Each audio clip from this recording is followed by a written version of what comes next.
자, 여러분 이제 오늘은 그 18장 회계 변경과 오류 수정에 대해서 학습을 좀 진행하도록 하겠습니다. 자, 여러분들 교재를 한번 보면 자, 458페이지가 되겠죠? 그래서 먼저 나오는 게 이제 회계 변경 얘기입니다. 회계 변경.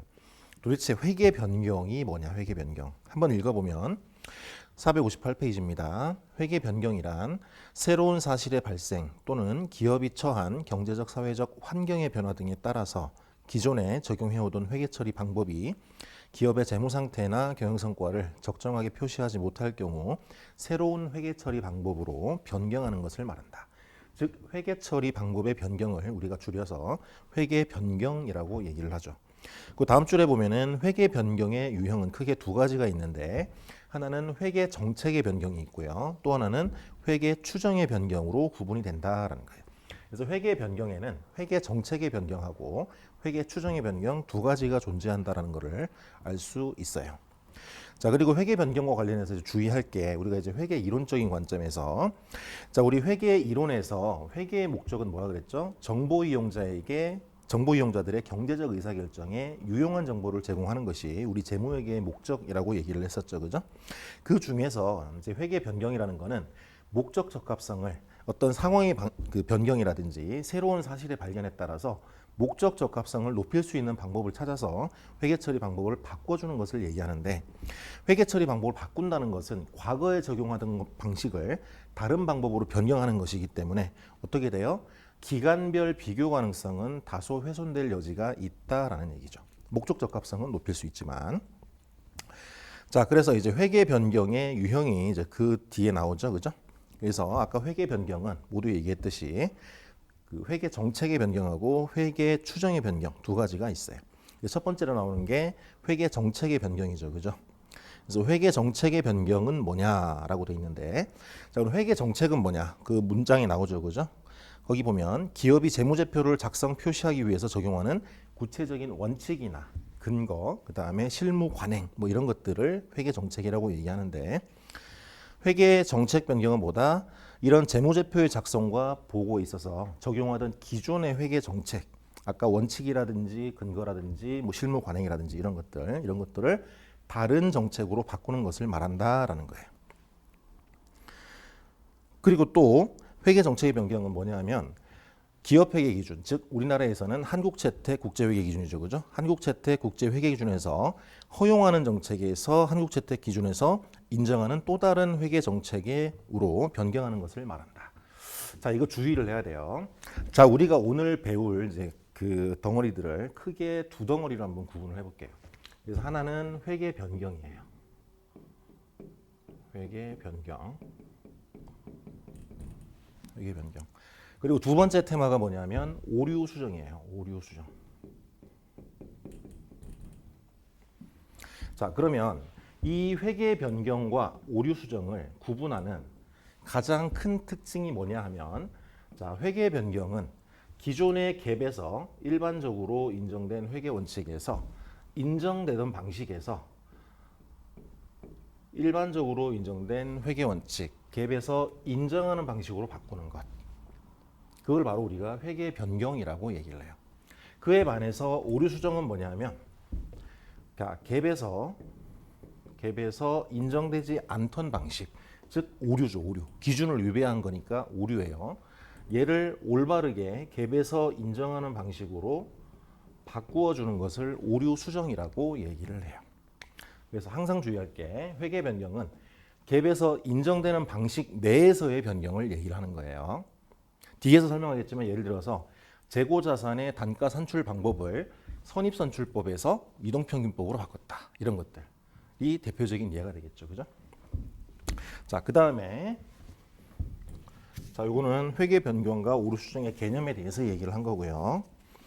그 다음에 나오는 것이 이제 자, 종류가 되겠어요. 종류. 얘는 이제 계략적으로 먼저 한번 훑어보고 하는 거예요. 큰 목차를. 그래서 회계 변경에는 크게 두 가지가 있어요. 두 가지. 자, 하나는 뭐냐면 회계 정책의 변경이에요. 회계 정책 변경. 자, 두 번째는 회계 추정의 변경이에요.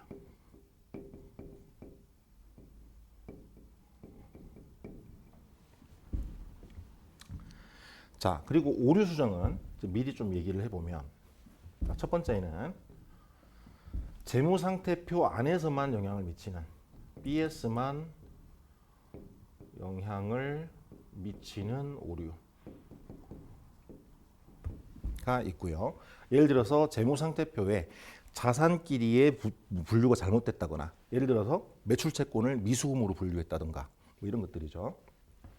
자, 두 번째는 뭐가 있냐? 손익계산서에만 영향을 미치는 오류가 있어요. 얘는 뭐냐면, 예를 들어서 접대비 항목을 복리후생비라는 비용으로 처리했다 이거야. 즉 수익과 비용의 항목 간의 재분류 오류예요. 분류 오류. 그래서 손익계산서에만 영향을 미치는 오류. 그리고 세 번째는 재무상태표와 손익계산서에 모두 영향을 미치는 오류예요. 모두 영향을 미치는 오류. 자, 얘는 단기 손익에 영향을 미쳐요. 손익 효과가 있어요. 그리고 3번 항목 재무상태표와 손익계산서에 모두 영향을 미치는 오류는 다시 두 가지로 구분이 되는데, 얘는 다시 두 가지로 구분되는데, 하나는 뭐냐면 자동 조정 오류예요.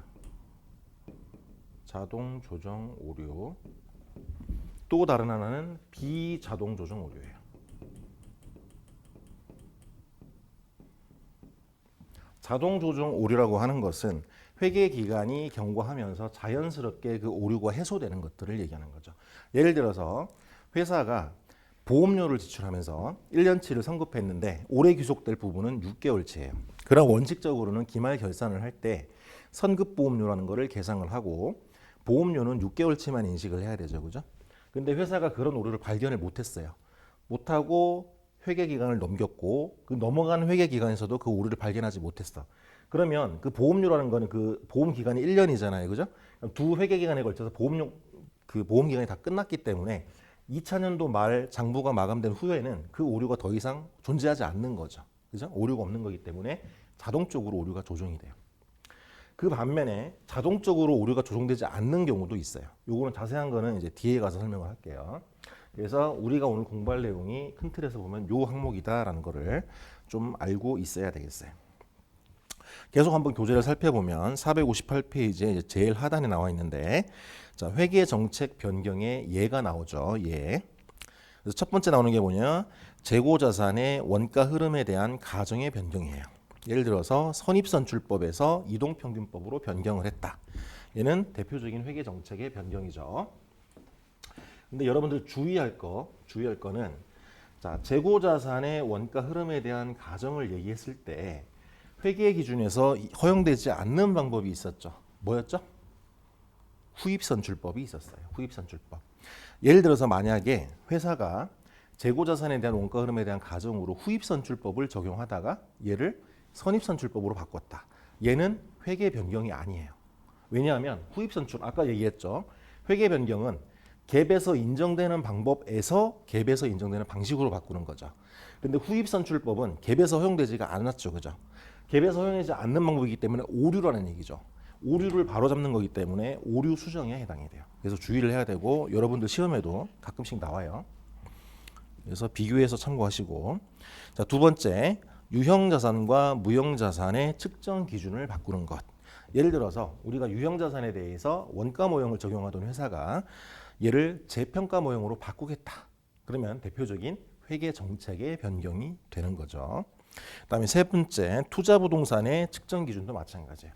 우리가 투자부동산에 대해서 원가 모형을 적용하다가 공정가치 모형으로 바꾸겠다. 이런 것들도 대표적인 회계 정책 변경의 예가 되겠어요. 자, 다음 페이지 459페이지에 보면 첫째 줄에, 자, 회계 정책은 임의적으로 변경할 수 없으며. 왜 그럴까요? 회계 정책을 회사가 임의로 막 바꾸게 되면은 재무제표의 비교 가능성이 훼손이 돼요. 기간별 비교도 그렇지만 기업 간의 비교 가능성도 굉장히 훼손이 되죠. 그래서 정보의 유용성이 매우 떨어지기 때문에 자의적인 회계 정책 변경은 허용되지 않는 게 기본이에요. 그래서 회계 정책은 임의로 변경할 수 없고 다음 중 하나에 해당하는 경우에만 회계 정책을 변경할 수 있다라는 거예요. 내용을 한번 읽어보면 첫 번째는 회계 기준이 바뀌었어. 회계 기준이. 회계 기준이 바뀐 거는 우리의 준거 기준이 바꾼 거기 때문에 어쩔 수 없이 바꿔야 되는 거죠. 그죠? 그런 것들은 정당한 회계 변경으로 본다라는 거죠. 두 번째, 회계 정책 변경을 반영한 재무제표가 재무 상태, 경영 성과, 현금 흐름에 미치는 영향에 대해서 보다 신뢰성 있고 더 목적 적합한 정보를 제공하는 경우, 이런 경우에는 정당한 회계 변경이다라는 거죠. 근데 이걸 실질적으로 실무적으로 입증하기는 상당히 어려운 면이 있어요, 그죠? 자, 그 밑에 줄에 한번 다시 읽어보면 자, 위에서 제시한 기준 중 어느 하나라도 충족하지 못한다면 동일 기간 내에 그리고 기간 간 동일한 회계 정책을 적용을 해야 된다라고 돼 있어요. 다만 주의할 거, 그렇다 하더라도 과거에 발생한 거래하고 실질이 다른 거래가 발생을 했어. 혹은 상황이 달라. 그리고 과거에 없던 거래가 새롭게 발생한 거에 대해서 새로운 회계 정책을 적용하는 것. 얘는 뭐다? 얘는 회계 변경이 아니다라는 거죠. 회계 변경이 아니다라는 거죠. 주의를 해야 돼요. 자, 그래서 이제 회계 정책 변경을 한번 살펴봤고요. 두 번째는 이제 회계 추정의 변경이에요. 회계 추정의 변경. 자, 참고 목적으로 여러분들 회계 추정. 자, 우리가 재무회계 공부하면서 추정이 굉장히 많이 들어가요. 추정이. 몇 개만 예를 들어 볼까요? 첫 번째, 뭐가 있었죠? 재고자산에서 하나 있었죠. 재고자산. 재고자산에서 뭐가 추정치였죠? 기말 재고자산에 대해서 순실현 가치 평가할 때 순실현 가치 측정. 자, 순실현 가치는 뭐예요? 판매 예상 판매 금액에서 예상 판매 부대 비용을 빼서 구한 게 바로 순실현 가치였고, 이 순실현 가치가 장부 금액보다 낮다면 장부 금액을 순실현 가치로 조정을 해라라는 게 저가법이었죠. 그래서 그때 순실현 가치. 자, 그다음에 두 번째 또 추정치가 뭐 있었어요? 자, 유형자산 관련해서 유형자산. 자, 유형자산의 감가상각을 적용을 할 때 뭐가 있었죠? 내용연수. 또 잔존가치. 이런 것들이 대표적인 추정이었죠, 그죠? 그다음에 세 번째 순서상 하나가 밀렸네요. 자, 매출 채권이 있는데 매출 채권에 대해서 우리가 뭘 하죠? 순실현 가치를 측정하기 위해서 대손 추정을 하죠. 대손 경험률. 그죠? 그다음에 또 유무형자산 관련해서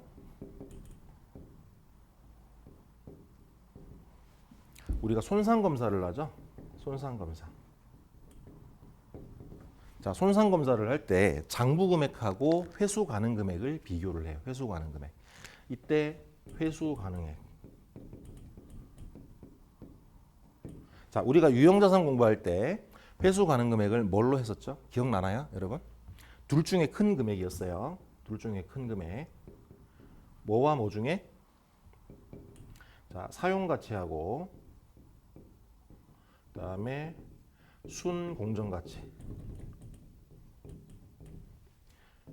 자, 지금 이 설명을 듣고 나서 여러분들 교재 앞으로 돌아가서 한번 찾아보세요. 우리가 이런 수많은 추정들이 재무회계에서 적용이 돼요. 그 다음에 또 뭐가 있었냐? 또 뭐가 있었냐? 이제 부채 쪽으로 가서 예를 들어서 충당부채. 충당부채 측정을 할 때 과거의 어떤 경험률, 비용 발생 비율 이런 것들 다 추정치였죠, 그죠? 충당부채. 그 다음에 또 뭐가 있었죠? 여러분들 얼마 전에 공부한 종업원 급여에서 퇴직급여 충당부채, 즉 확정급여 채무 측정할 때 확정급여 채무 측정할 때. 그리고 이 뒤로 가면 여러분들 또 다른 거 있어요. 여러분 나중에 가면 이제 리스회계도 배우는데 그 리스에서는 또 뭐가 나오느냐? 보증잔존가치, 무보증잔존가치가 나와요. 그런 것들, 그죠? 수많은 추정치가 개입이 된다라는 거죠. 재무회계에서. 이런 추정치들이 어떤 새로운 사실의 발견이나 어떤 경험의 축적에 따라서 이 추정치가 변경되는 경우가 생겨요. 그래서 새로운 추정치로 바꾸는 것, 이걸 바로 우리가 회계 추정의 변경이라고 얘기를 해요. 그래서 한번 내용을 읽어보면 459페이지의 중간 부분에 있죠, 그죠?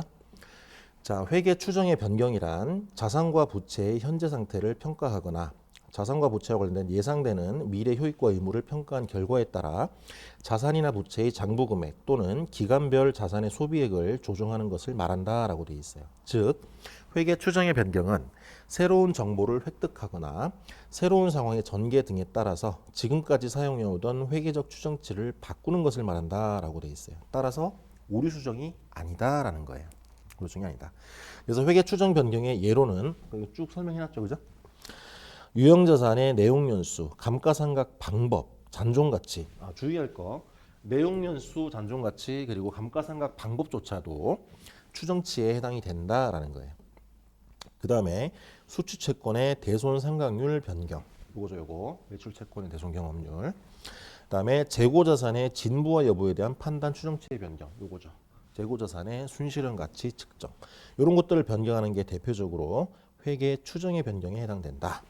자, 그리고 주의할 게 그 다음 문장이 나오죠. 그 다음 문장은 빨간 줄 3개입니다. 빨간 줄 3개. 굉장히 중요한 내용이에요. 한번 읽어보면 회계 변경이 회계 정책의 변경인지 아니면 회계 추정의 변경인지 구분하는 게 어려운 경우가 있을 수 있어요. 이런 경우에는 뭘로 본다? 회계 추정의 변경으로 본다라는 거예요. 얘를 만약에 회계 정책의 변경으로 본다. 이러면 틀리는 거예요. 그래서 굉장히 중요한 문장이다. 빨간 줄 3개. 자, 그 다음에 나오는 게 이제 회계 변경의 처리 방법이에요. 회계 변경의 처리 방법.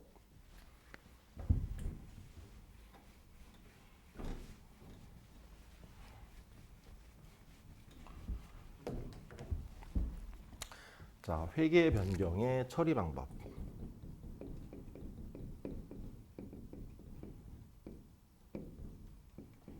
처리 방법은 크게 두 가지로 나눠져요.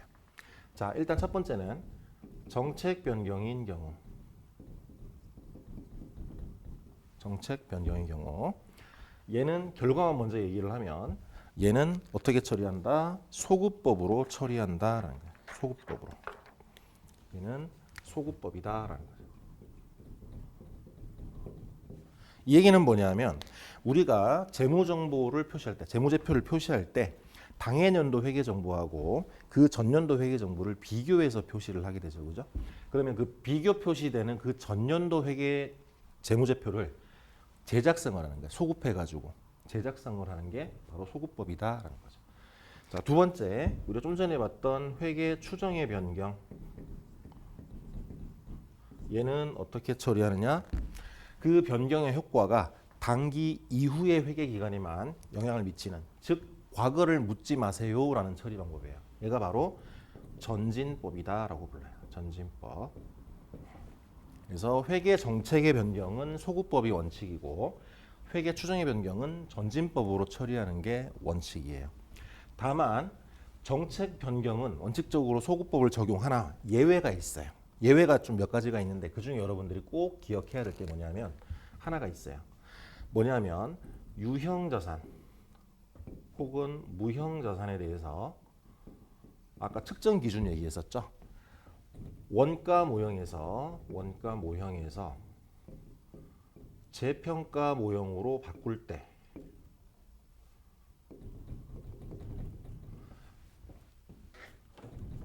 요 경우에는 예외적으로 전진법을 적용해요. 딱 하나. 요것만 기억하세요. 요것만. 자, 그러면 이유를 알아야 되겠죠. 왜 그런지. 자, 만약에 우리가 유형자산에 대해서 기존의 원가법을 적용하고 있었다라고 가정을 해볼게요. 근데 이 유형자산이 굉장히 오래전에 취득한 거야. 예를 들어서 우리 회사 갖고 있는 토지야. 토지인데 30년 전에 취득했어. 30년 전에. 자, 그러면 회계 정책을 우리가 원가법에서 재평가명으로 바꿨다라고 가정을 해볼게요. 그럼 30년 전에 공정가치를 알 수 있을까요? 29년 전에 공정가치를 알 수 있을까? 그 공정가치를 찾아내기가 굉장히 어려운 거예요. 그래서 예외적으로 유무형자산의 측정 기준을 원가 모형에서 재평가 모형으로 바꿀 때는 원칙은 소급법이지만 예외적으로 전진법으로 적용을 한다라는 거예요. 그래서 유일한 예외다라는 거죠. 그래서 이 유일한 예외를 어디다가 적느냐? 여러분들 교재 460페이지에 보면 제일 위에 박스가 쳐져 있어요. 그 박스 밑에다가 예외해가지고 빨간 글씨로 요거 하나 적어두시기 바랍니다.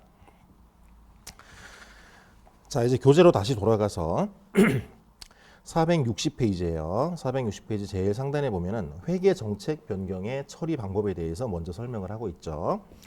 표의 동그라미 1번을 보면 경과 규정이 있는 한국채택 국제회계 기준을 최초로 적용하는 경우에 발생하는 회계 정책 변경은 해당 경과 규정에 따라 회계 처리한다. 자, 어떤 회계 처리 기준이 바뀔 때는 그 처리 기준이 바뀜에 따라서 발생하는 그 회계 변경 효과를 어떻게 처리하라는 게 기준에 명시가 돼요. 법이라는 것도 그렇죠. 법이 개정이 되면 그 법이 개정됨에 따른 뒤에 부칙이 따라 붙어요. 그래서 그 부분을 어떻게 적용한다. 예를 들어서 뭐 2020년 1월 1일부터 적용한다. 이런 식의 부칙이 따라 붙는 것처럼 회계 기준 자체도 그런 경과 규정이 따라 붙게 돼 있어요. 그래서 그 경과 규정이 있기 때문에 그거에 따르면 되는 거고, 만약에 경과 규정이 없다 그러면 어떻게 해라? 소급법을 적용을 해라. 단 요거 하나는 예외다. 유무형자산에 대해서 원가 모형을 적용하던 것을 재평가 모형으로 바꾸는 것은 유일한 예외다라고 기억을 해주시면 돼요. 그래서 계속 한번 교재를 읽어보면 460페이지에 소급 적용이란 새로운 회계 정책을 처음부터 적용한 것처럼 거래나 기타 사건, 상황에 적용하는 것을 말한다라는 거예요. 그리고 소급 적용하는 경우에는 비교 표시되는 가장 이른 과거 기간에 영향을 받는 자본의 각 구성 요소의 기초 금액과 비교 공시되는 각 과거 기간의 기타 대응 금액을 새로운 회계 정책이 처음부터 적용된 것처럼 조정한다라는 거예요. 그래서 쉽게 말하면 소급법은 뭐냐면 과거 데이터를 수정할 수 있는 데까지 최대한 수정하라는 얘기예요. 비교 표시되는 정보 관련해서.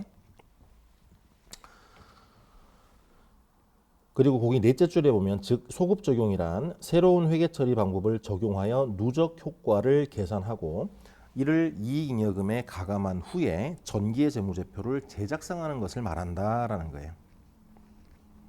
그래서 회계 변경의 누적 효과라고 얘기를 해요. 예를 들어서 이런 거죠. 우리 회사가 자 2001년도까지는 재고 자산의 단가 산출 원가 흐름에 대한 가정을 선입선출법을 적용을 했다라고 가정을 하고, 그리고 2002년도에 와서는 얘를 뭘로 바꿨느냐? 얘를 평균법으로 바꿨다. 평균법으로. 이런 회계 정책 변경을 했어요. 그러면 비교 표시되는 요 2001년도의 재무제표를 마치 평균법이 적용됐던 것처럼 소급해서 다 수정하라는 얘기예요. 근데 만약에 얘를 수정할 수 없다. 그러면 최대한 수정할 수 있는 데까지 수정을 하면 돼요. 그래서 마치 평균법이 적용이 되었던 것처럼 과거 재무제표를 바꾸어서 수정하면 되는 거죠. 그때 요 2001년도까지 선입선출법을 평균법으로 바꿈에 따라서 이익잉여금하고 재고자산 금액이 달라지게 되겠죠. 그죠? 그 달라지는 금액의 효과를 2001년까지의 효과를 우리가 뭐라고 부른다? 회계 변경의 누적 효과라고 부른다. 그 회계 변경의 누적 효과는 뭘로 처리한다? 상대 계정을 이익잉여금으로 처리한다라는 거예요. 왜냐하면 2001년도까지는 장부가 다 마감이 돼 버렸죠. 그죠? 마감이 됐고 우리는 지금 2002년도에 와 있기 때문에 2001년도까지의 누적 효과는 이익잉여금의 변동으로 처리를 해주면 된다라는 거죠. 그리고 2002년도에는 평균법으로 바뀜에 따라서 매출 원가가 바뀔 거고 그에 따라서 이익잉여금이 바뀌겠죠. 자연스럽게. 그죠? 그래서 회계 변경의 누적 효과는 비교 표시되는 전기까지의 효과를 합쳐진 거를 바로 회계 변경의 누적 효과라고 얘기를 한다라는 거예요. 그래서 나머지는 한번 읽어보면 돼요. 그래서 그 소급법을 적용할 때 그 얘기가 핵심이 뭐냐면 최대한 수정할 수 있는 데까지 수정을 해라라는 뜻이에요. 자, 그리고 460페이지 제일 마지막 문단 아래쪽에 한번 읽어보면 자, 소급법을 적용하게 되면 전기의 재무제표를 수정하기 때문에 기간별 비교 가능성이 어떻게 돼요? 올라가겠죠. 왜냐하면 단기의 기준에 맞춰서 전기를 다 수정하니까 비교 표시했을 때 기간별 비교 가능성은 증가해요. 그죠? 근데 문제는 뭐냐면 이 과거 재무 정보가 이미 공시된 정보야. 이미 공시된 정보. 근데 이미 공시된 정보에 다시 손을 대는 거기 때문에 신뢰성은 어떻게 된다? 신뢰성이 다소 떨어질 우려가 있다라는 뜻이에요. 자, 다음에 이제 교재 461페이지에 보면은 이제 회계 정책 변경에 대해서 쭉 요약을 해놨죠. 표에. 그죠? 그거는 이제 한번 읽어보시면 되고요. 그 다음에 이제 예제가 나오는데 이 예제를 가지고 이제 회계 정책 변경을 한번 설명을 해볼게요.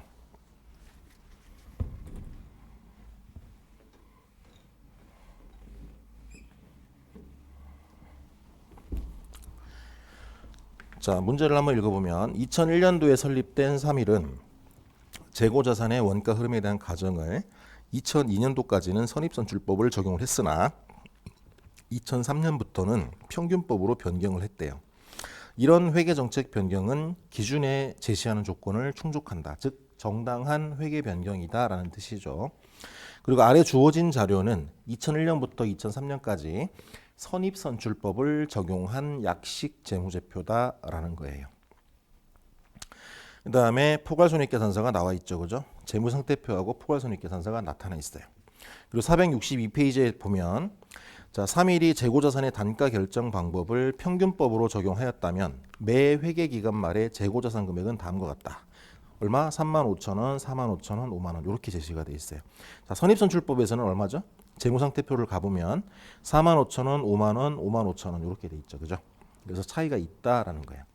첫 번째 요구사항이 뭐냐면 3일이 평균법으로 회계정책 변경에 대한 소급 효과를 모두 결정할 수 있다고 가정하는 경우에 2003년도에 비교 공시할 재무상태표와 포괄손익계산서를 작성을 해봐라 라는 거예요.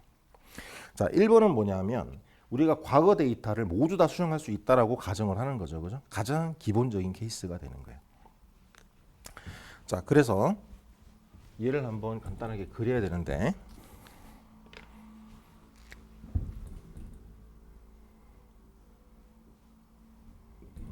2001년, 2002년, 2003년. 재무상태표를 먼저 그리면 재고자산이 45,000, 5만, 5만 5천. 45,000, 5만, 5만 5천. 그리고 기타 자산이 있죠. 그죠? 기타 자산이 37만 5천, 36만 5천. 여기가 37만 5천. 여기가 36만 5천.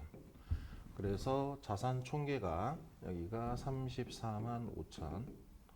여기가 42만 5천. 여기가 43만 원이죠. 그죠? 42만 원. 42만 원이 자산 총계다. 자, 그리고 부채가 있고요. 부채가 10만 원. 그리고 13만 원. 그리고 여기가 9만 원. 그리고 여기에 자본금이 있고요. 자본금은 20만 원씩 똑같고요.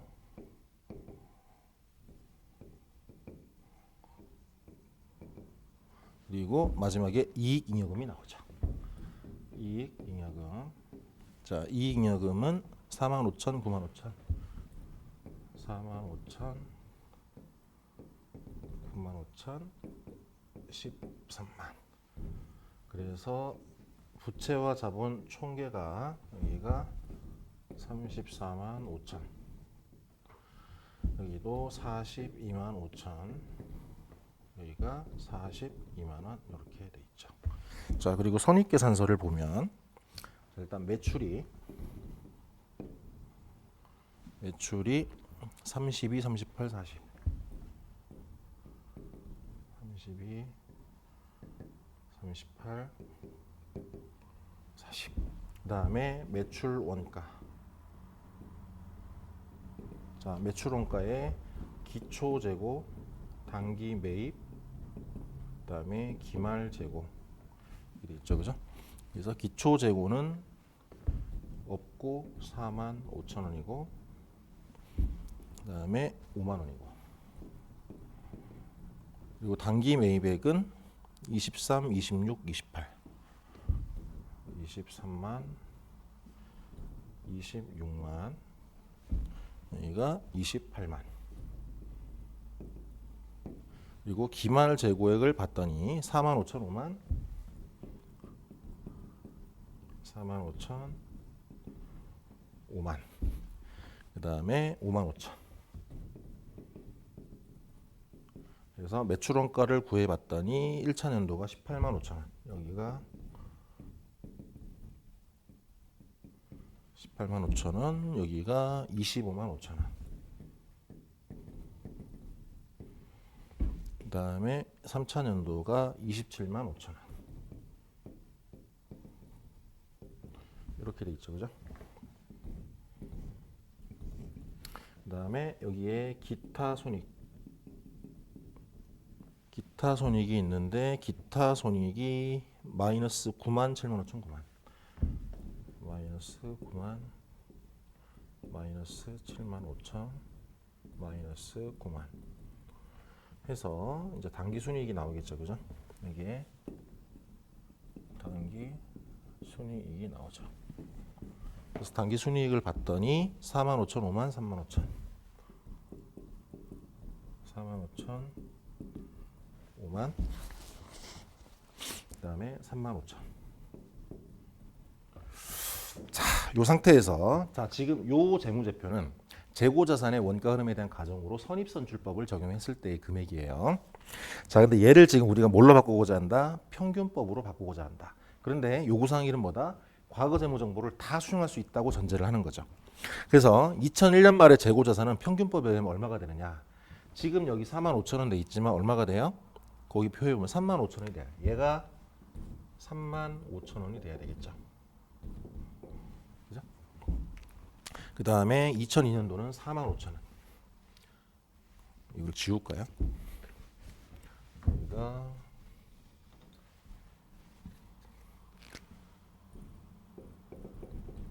3만 5천 원, 4만 5천, 5만. 여기가 5만. 자, 그러면 자산 총계가 바뀌겠죠? 얼마로 되느냐? 여기가 33만 5천 원이야. 여기는 42만 원이죠, 그죠? 42만 원이고 여기가 41만 5천 원이 되겠죠. 41만 5천 원. 자, 그리고 부채하고 자본금은 그대로일 테고, 그럼 뭐가 영향을 받느냐? 이익잉여금이 바뀌겠죠. 이익잉여금이. 자, 어떻게 바뀌느냐? 자, 부채와 자본 총계는 여기 주어져 있죠, 그죠? 33만 5천 원이야. 여기는 42만 원이고, 여기가 41만 5천 원이야.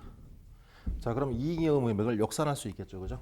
그럼 얼마가 되느냐? 여기가 3만 5천 원이 되는 거죠. 그리고 여기는 9만 원이 되겠죠, 그죠? 9만 원.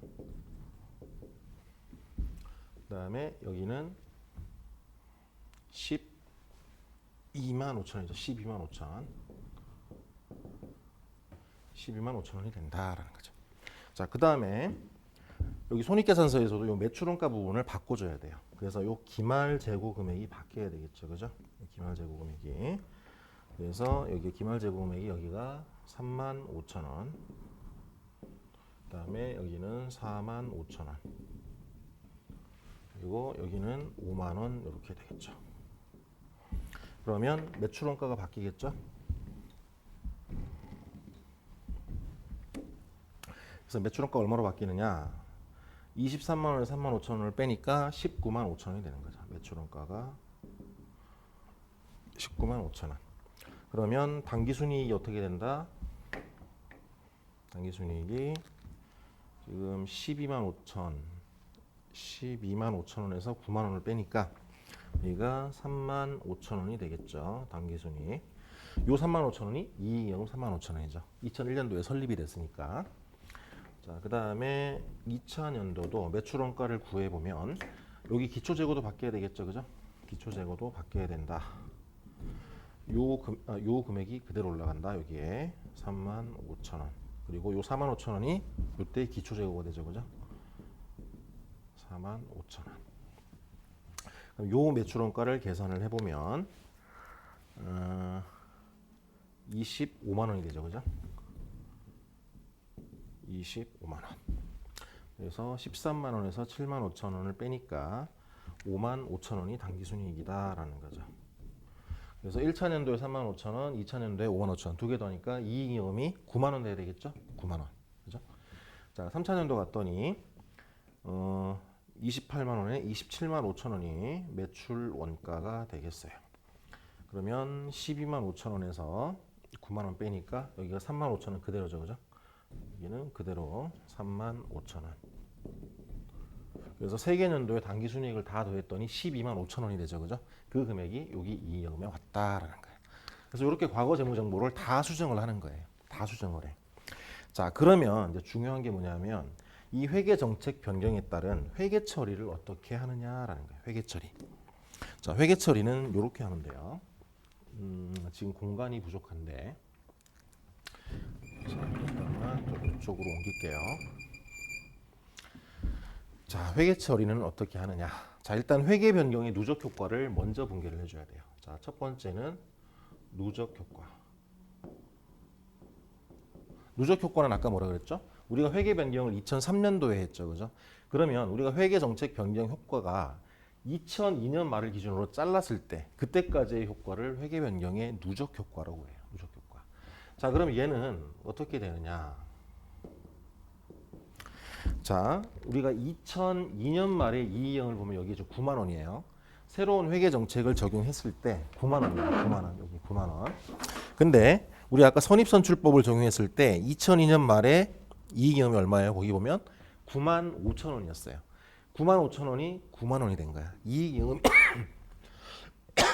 죄송합니다.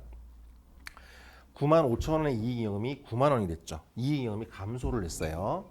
그래서 이익잉여금의 감소니까 차변액 이렇게 해야 되겠죠, 그죠? 이익잉여금 금액은 얼마? 5천 원. 그리고 상대 계정은 뭘 쓰느냐? 상대 계정은 자, 이미 이 이익잉여금 5천 원은 뭐냐면 기말 재고에 녹아들어서 2002년도까지의 아유, 죄송합니다. 매출 원가에 영향을 미쳤겠죠, 그죠? 매출 원가. 그래서 대변에는 매출 원가로 기록한다라는 거죠. 매출 원가 5천 원. 그다음에 두 번째가 뭐냐? 당기의 손익 효과예요. 자, 당기 손익 효과는 뭐냐 하면 자, 우리가 기말 재고 금액이 바뀌었겠죠, 그죠? 그 재고 자산의 원가 흐름에 대한 가정을 기존의 선입선출법에서 평균법으로 바꿨기 때문에 재고 자산 금액이 바뀌었어요. 자, 바뀐 후에 재고 자산 금액이 5만 원이에요. 근데 원래 선입선출법을 적용했을 때 재고 자산은 얼마였느냐? 여러분들 교재로 가보면 461페이지에 2003년 재고 자산 금액이 얼마예요? 5만 5천 원이었어요.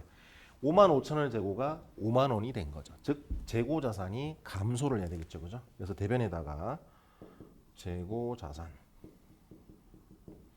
금액은 얼마? 5천 원. 그리고 이 기말 재고 자산 금액은 뭐에 영향을 미치느냐? 손익계산서에 있는 매출 원가에 영향을 미친다. 그래서 차변에 매출 원가 5천 원 이렇게 되어 있어요. 그래서 요 분계 두 개를 해주면 회계 정책 변경에 대한 회계 처리가 되겠어요. 그리고 요구사항 2하고 3은 과거 재무 정보를 우리가 수정하는 데 있어서 뭔가 제약이 있어서 과거 재무 정보를 수정할 수 없는 경우예요. 이 경우는 여러분들 시험에는 잘 안 나오니까 한번 참고적으로 읽어보세요. 기본이 되는 케이스만 정확히 이해하고 있으면 되겠어요. 자, 이제 여러분들 교재 어디로 가냐면 466페이지 나오겠어요. 자, 우리가 이제 회계 정책 변경에 대한 회계 처리를 어떻게 할 거냐 얘기를 했었고요. 이제 우리 뭐가 또 있었죠? 회계 추정의 변경이 있었죠. 그래서 회계 추정의 변경은 어떻게 처리할까? 466페이지 한번 읽어보면 회계 추정의 변경은 다음의 회계 기간의 당기 손익에 포함해서 전진적으로 인식한다. 즉 과거를 묻지 않는다라는 뜻이에요. 동그라미 1번 변경이 발생한 기간에만 영향을 미치는 경우에는 변경이 발생한 기간. 2번 변경이 발생한 기간과 미래 기간에 모두 영향을 미치는 경우에는 변경이 발생한 기간과 미래 기간. 여기서 나와 있는 내용 중에는 과거 회계기간은 다 빠져 있죠, 그죠? 그래서 이름이 전진법이에요. 그래서 표 하단을 읽어보면, 즉 전진법에서는 과거에 보고된 재무제표에 대해서는 어떠한 수정도 하지 않는다. 따라서 회계 변경의 누적 효과를 전혀 반영하지 않고 단기와 미래 기간에만 변경된 회계 처리 방법을 적용한다. 그죠? 이 방법을 적용하게 되면 전기 재무제표를 수정하지 않으므로 재무제표의 신뢰성은 어때요? 유지가 되겠죠. 신뢰성은 유지가 되겠지만 기간 간의 어떤 비교 가능성, 재무정보의 비교 가능성은 좀 다소간 떨어질 수 있다라는 뜻이에요. 자, 467페이지 가면 예제가 나오죠. 예를 가지고 회계 추정의 변경, 회계 처리 방법을 한번 연습을 해볼게요. 자, 3일은 2001년도 1월 1일 날 취득한 내용연수 5년의 기계장치 10만 원을 정률법으로 상각해 오던 중 2003년 1월 1일, 그러니까 3차년도죠, 그죠? 3차년도에 정액법으로 감가상각 방법을 변경하기로 하였다. 자, 감가상각 방법의 변경. 얘는 아까 뭐였죠? 회계 추정의 변경이라고 그랬어요. 회계 정책 변경 이러면 안 돼. 왜냐하면 감가상각 방법은 그 자산으로부터 발생하는 경제적 효익을 우리 기업이 누리는 행태, 어떤 방식으로 누리는지 그 누리는 행태를 표현한 거기 때문에 회계 추정치예요. 회계 추정치. 회계 정책이 아니고요. 자, 3일이 취득한 기계장치는 내용연수 종료 시점에 잔존가치는 없고 정률법의 경우 상각률은 40%를 가정한다라고 되어 있어요. 첫 번째 요구사항이 회계 변경으로 인해서 2003년에 인식할 감가상각비를 구해봐라 라고 되어 있어요. 자, 회계 추정의 변경을 얘기를 할 때 주로 감가상각과 관련해서 제일 먼저 뭐를 하느냐. 첫 번째, 자, 추정의 변경 직전 장부 금액을 구해야 돼요. 그러니까 이 케이스에는 지금 뭐예요? 2003년도 1월 1일자에 이 기계장치의 장부 금액을 구해야 돼요. 장부 금액을. 그럼 첫 번째, 2001년도 1월 1일부터 2002년도 12월 31일까지 감가상각비 를 구해야 되겠죠, 그죠? 왜냐하면 장부금액은 기계장치의 장부금액은 취득금액에서 감가상각 누계액을 뺀 금액이니까. 자, 그러면 지금 원래 정률법을 적용하고 있었죠, 그죠? 정률법. 자, 정률법은 감가상각비를 어떻게 계산해요? 기초장부금액. 자, 2001년도는 기초장부금액 10만 원에다가 곱하기 뭐를 한다? 상각률. 아까 40%죠. 정률법 적용할 때 주의할 거, 이 상각률에 잔존가치 개념이 포함되어 있기 때문에 이 곱하는 숫자에다가 잔존가치를 빼면 안 돼요. 그래서 취득금액, 기초장부금액에다가 그냥 상각률을 곱한다. 그래서 얼마? 4만 원이 감가상각비다. 2001년도. 자, 그 다음에 2002년도에는 자, 기초장부금액이 어떻게 된다? 취득금액 10만 원에서 기초의 감가상각 누계액 4만 원을 빼준 금액, 여기에다가 40% 상각률을 적용을 하면 된다라는 거죠. 그래서 6만 원 곱하기 40%니까 2만 4천 원이야. 그래서 2년 동안 총 감가상각한 금액이 얼마냐? 6만 4천 원이 된다라는 거죠. 그럼 두 번째 2003년도 1월 1일자 장부금액. 얘는 어떻게 구한다? 취득금액 10만 원에서 뭐를 뺀다? 감가상각 누계액 6만 4천 원을 뺀다. 그래서 3만 6천 원. 얘가 이제 새로운 취득 원가가 되는 거예요. 두 번째, 변경 후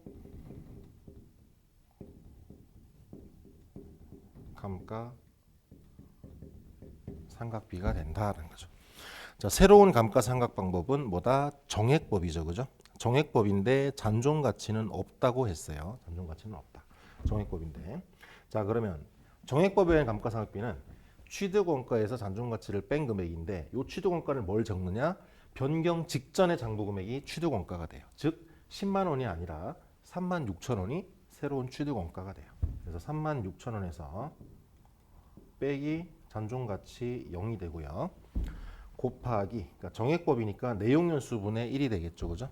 근데 주의할 거는 이 내용연수는 전체 내용연수에서 이미 경과한 내용연수를 뺀 연수예요. 즉 잔존 내용연수를 적용을 한다라는 거죠. 원래 내용연수가 몇 년이었냐 봤더니 5년이라 그랬죠. 문제의 첫째 줄에. 자, 원래 내용연수가 5년인데 이미 기간이 2년이 경과해 버렸죠. 그래서 5년인데 빼기 이미 경과한 2년을 빼요. 그러니까 분의 1. 즉 3분의 1만 감가상각을 한다라는 거죠. 그래서 얘를 계산을 하면 얼마? 36,000원 나누기 3이니까 12,000원이 감가상각비가 된다라는 거죠. 우리가 구하고자 하는 2003년도 감가상각비가 된다. 그다음에 요구사항 2는 얘를 회계 처리를 해봐라라고 돼 있는데 회계 처리는 우리는 전진법을 적용하기 때문에 요 12,000원만 감가상각비로 인식하면 되겠어요. 그래서 회계 처리 어떻게 해라? 차변의 감가상각비 금액은 12,000원. 대변에는 뭘 구한? 감가상각 누계. 누계 12,000원. 이렇게 해주면 되겠어요. 자, 그 다음에 468페이지에 보면은 회계 정책 변경이나 회계 추정 변경에 대한 공시를 어떻게 할 거냐에 대해서 설명을 하고 있는데 요거는 내용을 한번 읽어보세요. 여러분들 시험에는 크게 중요한 건 아니어서 근데 중요한 거는 뭐냐면 상당히 디테일한 정보를 공시를 해야 된다라는 거는 알고 있어야 돼요. 여러분들이 세무사 시험이나 회계사 시험을 공부한다 그러면은 이 부분을 어느 정도는 암기를 해줘야 되는 상황이긴 하지만 여러분들한테 이걸 암기를 요구하는 건 좀 무리가 있어서 암기할 필요는 없고요. 아, 이런 것들을 공시를 요구하는구나 라고만 기억해 주면 되겠어요. 자, 그래서 이제 회계 정책 변경, 회계 추정 변경 두 가지를 살펴봤고요. 자, 이제 오류 수정으로 가볼게요. 오류 수정. 자, 오류 수정. 여러분들 교재 469페이지가 되겠어요. 첫 줄에 보면은 오류 수정이란 전기 또는 그 이전의 재무제표에서 발생한 오류를 단기에 발견해서 수정하는 것을 말한다라고 되어 있어요. 그죠?